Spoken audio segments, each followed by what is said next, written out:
Amém. Bom dia a todas as irmãs do grupo, mães que clamam pelos filhos. Continuem perseverando, orando sempre, que as nossas próximas gerações precisam muito da nossa oração e Deus ouve a oração das mães. Amém. Hoje vamos meditar sobre um trecho da palavra de Deus, que é uma parábola, mas que tem muitas mensagens para falar para a gente. E você com certeza já leu em Ezequiel 37 a parábola do vale dos ossos secos. Mas o foco não é os ossos secos, mas é o poder vivificador do Espírito Santo.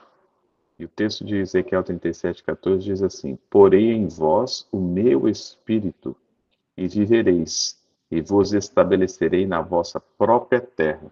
Então sabereis que eu, o Senhor, disse isto, e o fiz, diz o Senhor. Amém? O próprio Senhor prometeu enviar o seu Espírito.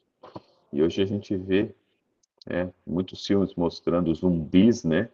São mortos-vivos caminhando pelas ruas.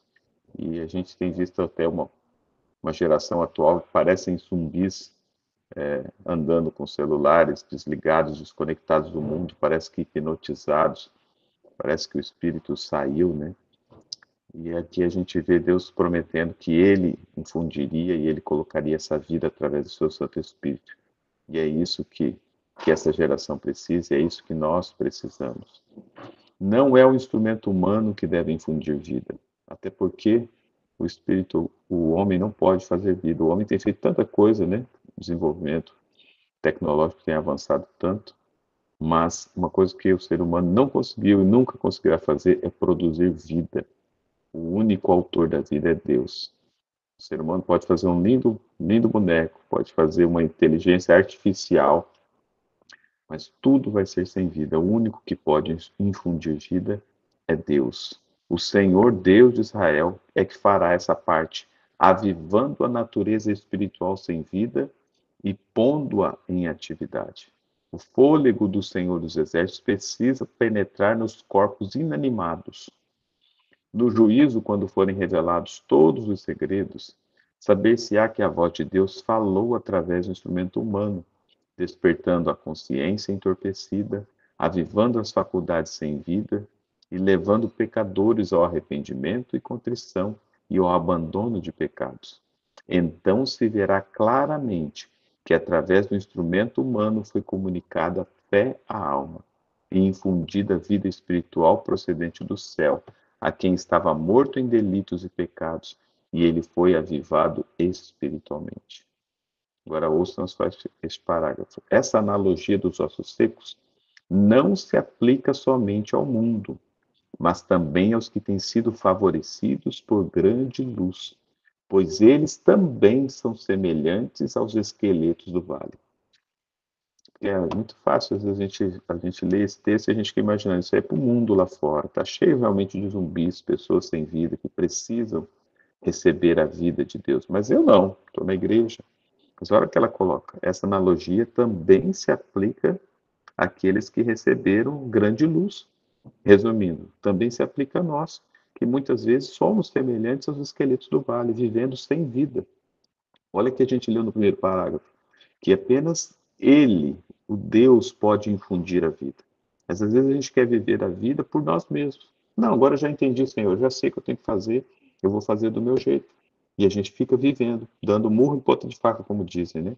E a gente passa uma vida sem poder, uma vida sem o Espírito Santo, porque a gente quer fazer, produzir frutos por nós mesmos. Não, eu já entendi, eu tenho que parar de comer carne, então eu vou fazer, eu sei o que tem que fazer, agora eu vou cuidar do meu corpo, e agora eu vou receber o Espírito Santo para pregar.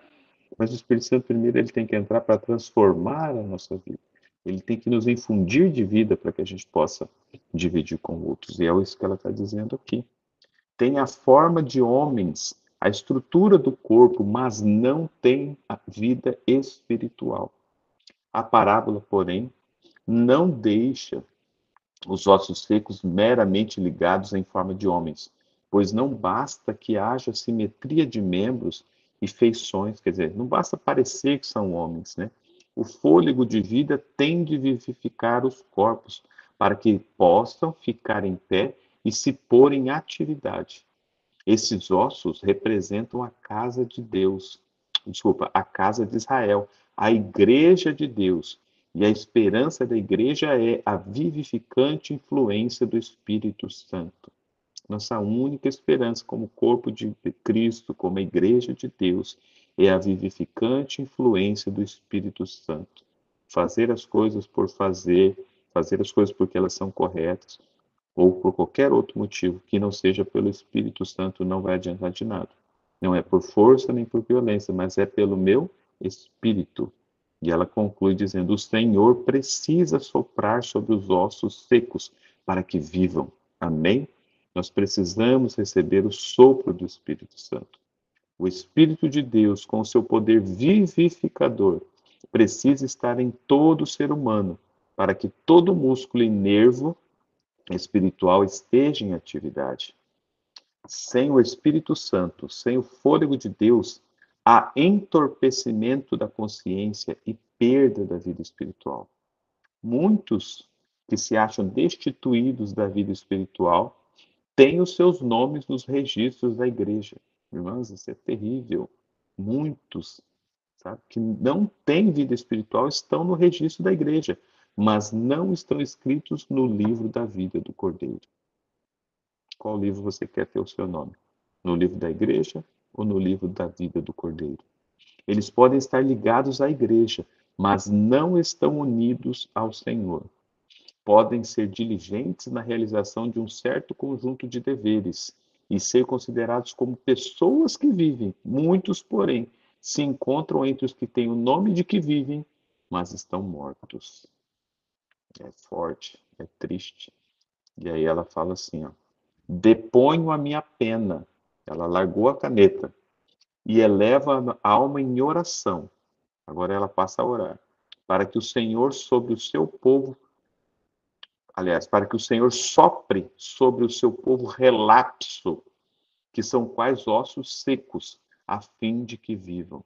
A irmã está dizendo aqui que ela largou a caneta e foi orar para que Deus pudesse soprar sobre o povo relapso. O que é o relapso? Sabe, né, o caminho, sabe como conduzir, mas deixa as coisas acontecerem, né? Para que Deus sopre sobre este povo a fim de que vivam, porque o fim está próximo, aproximando-se de nós tão furtiva, tão imperceptível, tão silenciosamente como os abafados passos do ladrão à noite, para surpreender os dormintes desapercebidos e desprevenidos.